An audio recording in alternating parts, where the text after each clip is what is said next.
New Delhi. President Trump said on Tuesday that he and Prime Minister Narendra Modi of India had made progress toward what he hopes will be a landmark trade agreement between the two economic giants.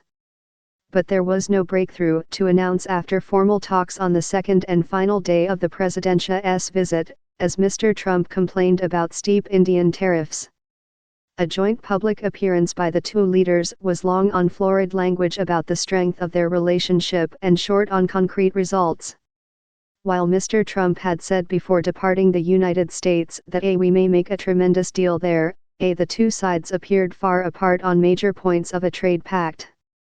Our teams have made tremendous progress on a comprehensive trade agreement, and I am optimistic we can reach a deal that will be of great importance to both countries, Mr. Trump told reporters, without elaborating. Speaking at a news conference a few hours later, he diverged from the sunny rhetoric that had characterized his appearances with Mr. Modi over the past 2 days, saying that India maintained unfairly high tariffs on American goods, including Harley-Davidson motorcycles. We being charged large amounts of tariffs, and they cannot do that, Mr. Trump said.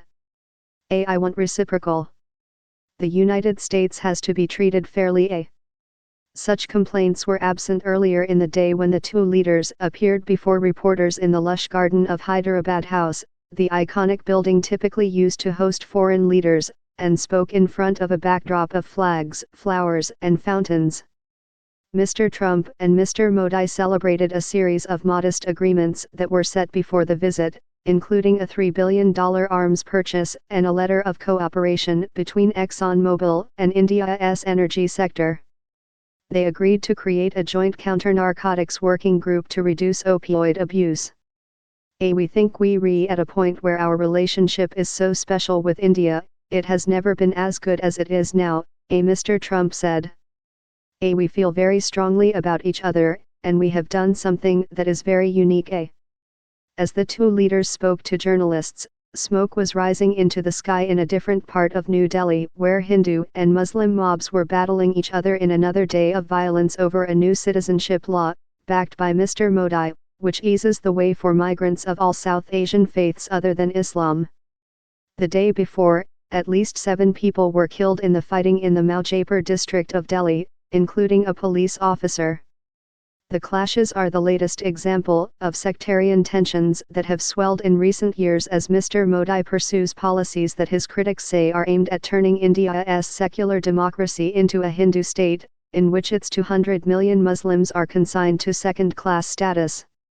All of that went unmentioned as the two leaders made a show of Indian-American relations alongside each other.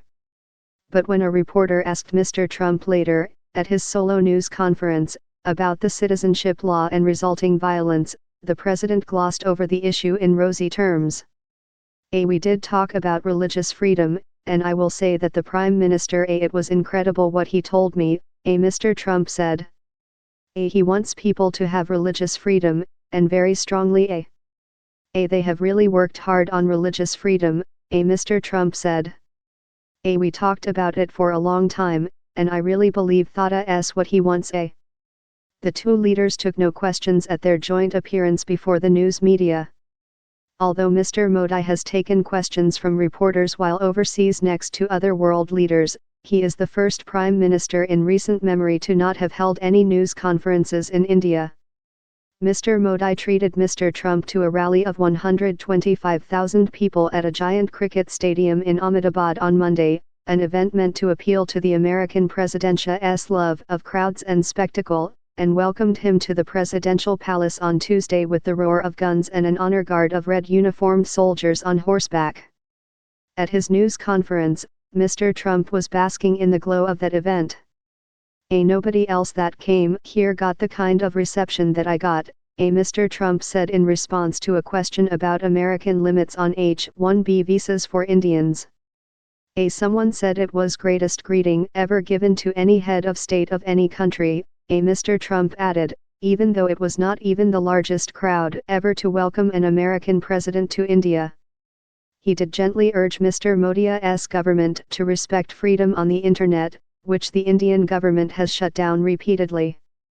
Talking about the need for secure 5G wireless, the president added that it should be a tool for freedom, progress, prosperity, not to do anything where it could be even conceived as a conduit for suppression and censorship. A trade deal with India has been a priority for 2 years for Mr. Trump, who would like to have another economic agreement to take onto the campaign trail before the November election. But the two sides have been divided over farm products, medical devices, digital trade, and new tariffs. Mr. Trump has complained that India treats the United States unfairly and called Mr. Modi a tough negotiator. In his news conference, Mr. Trump also addressed growing alarm over the coronavirus and the return of 14 Americans infected with coronavirus to the country last week. He defended that action, even though he was privately furious about it. I felt we should bring them back, he said. The Americans, we should bring them back. During the 2014 Ebola epidemic in Africa, Mr. Trump tweeted in outrage that Americans infected with that virus should not be allowed into the country. Asked whether his current view clashed with his prior one, he rejected the comparison. There is a vast difference between the two epidemics, Mr. Trump said, nothing that Ebola was nearly always fatal while the death rate among those infected with the new coronavirus has been relatively low. At that time, nobody had ever even heard of Ebola or had conceived of something where people would disintegrate. Ebola was widely known by 2014. Mr. Trump also vowed not to accept foreign assistance during his re-election campaign and rejected American intelligence assessments that Russia was already working to help him. I want no help from any country, and I have not been given help from any country, he said.